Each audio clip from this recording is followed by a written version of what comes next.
what do you see? I mean, we're both retired, but what do you see when you look at our Moravian church today that's encouraging? Or well, I think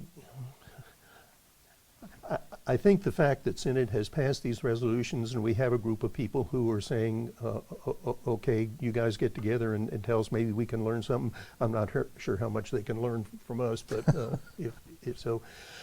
But I do think, so I think that's encouraging. I do think we're moving awfully slowly. I really don't know how much is going on in Winston-Salem at this point, and the Moravian Church, our province is so much centered here. I do think there are attitudes that are open and ready, but I think I don't see a whole lot of movement.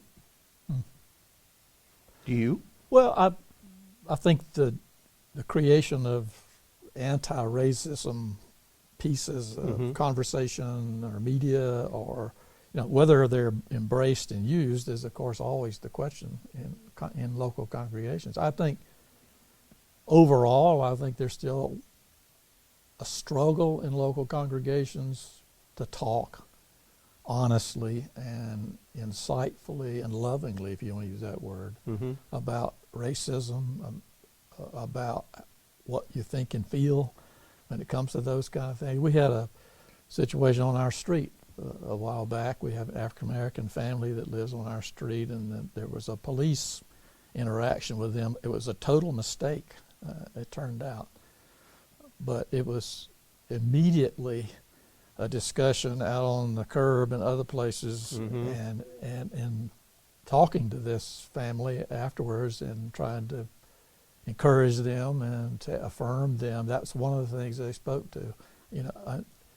We've had this happen to us. It was a mistake and it was hurtful, but people don't talk to us. In other words, that we feel like we're labeled now because that little small thing happened, and yet we were the black family. And so I think church members, Christians, all of us, we're so conscious of the race thing in America, and we, like you said earlier, we look through that lens all the time, either consciously or unconsciously. And I think some of it is unconscious. But when it comes to relationships with other people of color, we've got to get past the uncomfortableness or whatever it is and say it's our job to love as Christians, and that's an action, not a concept, intellectual concept. And the membership of the Moravian Church in the Winston-Salem area is so predominantly white that we're not really going to have much conversation between races without recruiting others. One of the things I hear from some of my black colleagues is that you white folks have a problem that you need to solve. Don't look to us to solve your problem. So it's probably just as important for us to get together groups of white folks who have very different opinions and strong feelings, and find ways of talking back and forth with each other without necessarily thinking that the dialogue has to be between people of different races. Yeah. Well, I think I said to you not long ago, I've been in a men's group in our congregation since the 90s. And we've read books. We look at books, read books, meet twice a month, share personal concerns, talk about the books, have prayer, and go home. Well, lunch. But we deliberately have done 4 books almost in a row in the last 2 years that are centered in some of the recent writing and about racism in America, and across the scale. I mean, it's not all some left or right writing and that kind of thing. And the conversations the guys have had around the perspectives in those books has been wonderful, and at times really difficult because. Yeah, say a little more about that. what you read in the books, and you get different reactions, opposing reactions. You get differences from. Yeah, well, it gives us a chance to look through the lens, and to decide how much we want to talk or share or what our perspective is. Caste is one of the recent books that's so helpful, and looking at racism through the caste idea was something I haven't ever thought of, but just that lens, and then inviting the conversation with the guy saying, hey, that helps me to look at it another way. But it's given us all to share some of the same things you and I were talking about. This is the childhood that formed me. Mm-hmm. This is the faith that formed me, and how those fit together. To put it bluntly, it's a group of white guys from the same congregation sitting down intentionally talking about, reading about racism, perspectives on race, and that sort of thing. And even the 400 Souls book about the history of slavery in America, looking at snapshots of people across that 400 years, all of these written by people of color, was a phenomenal gift to me, because I don't know how to see that unless somebody helps me and helps me to understand what's that like. And you that's your story, and I need to see it because I am involved in it. I hear a lot of people, going back to your point, a lot of white people who don't want to go back to slavery. I didn't have anything to do with that, and that kind of thing. Oh yeah, you did. Yep. Yeah. I don't know about you. Both of my great-great-grandfathers fought in the Civil War for the Confederacy, and I'm not knocking that. I'm just saying, we from a line of people who wanted to defend what basically amounted to a system of slavery. I don't mean that offensively to anybody now, but it's true. I mean, but part of the American whatever is deep ingrained in this country from the very beginning has been personal responsibility. Anybody can make it. Pull yourself up by your bootstraps. You don't need welfare. We tend to be much more of an individualistic culture than we do a communal culture, and so we tend to think about about my personal responsibility, about my parents, about my grandparents' but I don't primarily see myself, or I think I do more than many, but as Americans, we tend to look at ourselves more as individuals and what am I personally responsible for, rather than to see ourselves as one little piece of a community. And regardless of my personal actions, I am a part of a community that did certain things and took certain actions, and so therefore I'm an American. I'm an American citizen. I'm part of this wonderful country. And so therefore I have to own up to some stuff that my country has done, whether I or my ancestors were personally involved or not. That's right. That's right.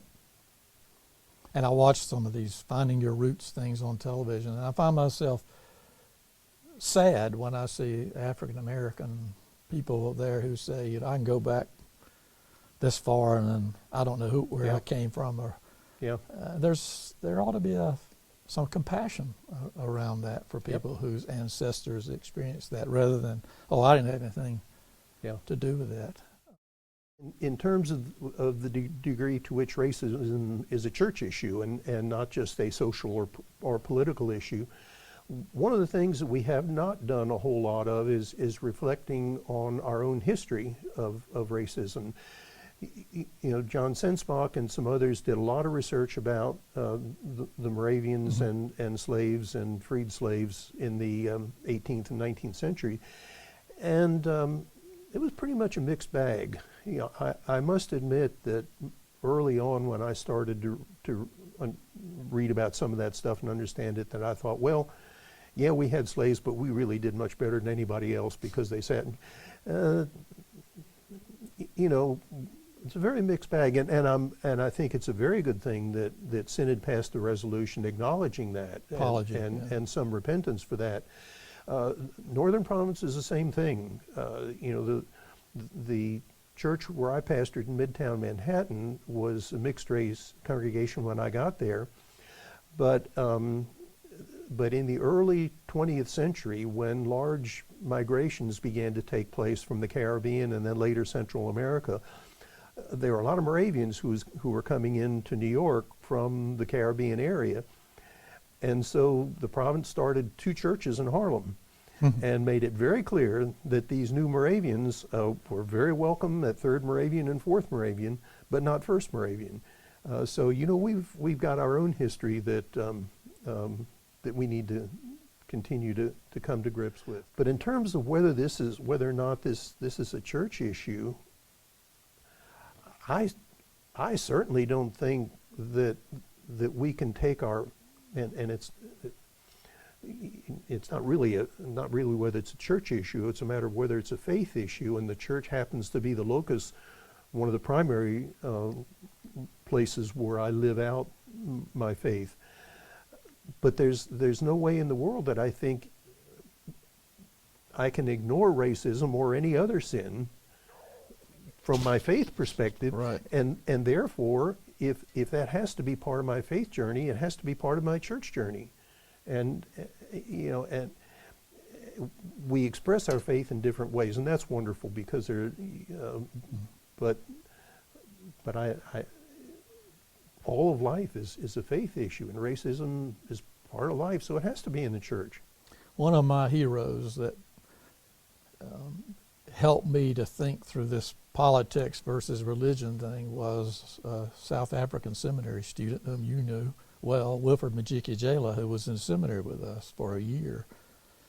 And here's a man who's a Moravian by faith, Christian, deeply devoted Christian, comes here from apartheid all of his life, systemic racism personified, comes to seminaries, lives with us, studies with us, jokes with us, cries with us for a year. And I knew when he went back, he was going right back into apartheid. And I was so frustrated. Don't tell me racism is only political. Mm-hmm. You know, he had to go back to apartheid, and he said something to me that's been a great gift to me. Because we were hugging at the airport, and I knew where he was going. I may never see this man again. He's my brother in faith. And he said, "Ricky, I'll see you. And if I don't, I'll see you." Wow. So whenever I'm asked to give a definition of eternal life, I always talk about, if I don't see you, I'll see you. I'm encouraged by the Moravian Church's intentionality right now, if that's the way to put it. We've got to talk, you know, we've got to look, we've got to learn.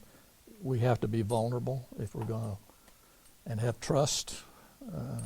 And we don't have those conversations by ourselves anyway. I mean, and I've enjoyed a couple of the things I've read talking about how Jesus not only spoke to injustice, he spoke to privilege, that's for sure. He was to act in a privileged way. He spoke as a Jewish man, and that gave him some privilege, but he accepted those who were different, and he called out actions for those that were treated with injustice and not with compassion, that sort of thing. And we naturally act out of the privilege that we have. So if we're beginning to recognize that and recognize that we have to take into consideration that privilege in what we do and how we do it, that's a positive step. Yeah. Well, this is an associated thing, but talking about it, it occurs to me, you and I both have had the privilege of being in the Holy Land a number of times. And there is such institutional privilege and a form of racism in the Holy Land, and we know what that is. And I go there and I'm so frustrated and affronted by that when I go there, because you can see it. And I don't mean this politically. I'm talking about human beings treated as if they're less than the other privileged group. And so I come back and I see how much that disturbs me, and I say, if it disturbs you that much in that setting, it needs to disturb you that much here. Interesting. Because you're going to have to act, not just ponder on it. Mm-hmm. And I hope we'll do that. Continue to do that as a church. I was involved in a congregation years ago where I was on the social concerns committee, and we got together once a month and got concerned and went home. And I think about that a lot when I think about racism. Yeah. We need to put love into action. It's been good to reflect. And Absolutely. to think back a bit. And it pushes me to this experience brings it back to the forefront in spite of it's because of the very white world I live in. Okay, you're talking about this, you're trying to do something positive. How's my life going to change as a result of that? What steps am I going to put back on the front burner? Yeah. It gave me another appreciation for our street. Where I live, we have Cuban Americans, we have Asian Americans, we have Greek Americans, we have African Americans. We have some around the block sort of sit down in somebody's front yard in the summer and bring something to eat. And we're doing some of those things, and I always enjoy that. And I thought, well, there's nothing risky about that or confrontational about that or anything. These are your neighbors. Yeah. So is it our time to have it next time? Good. Enjoy. Yeah.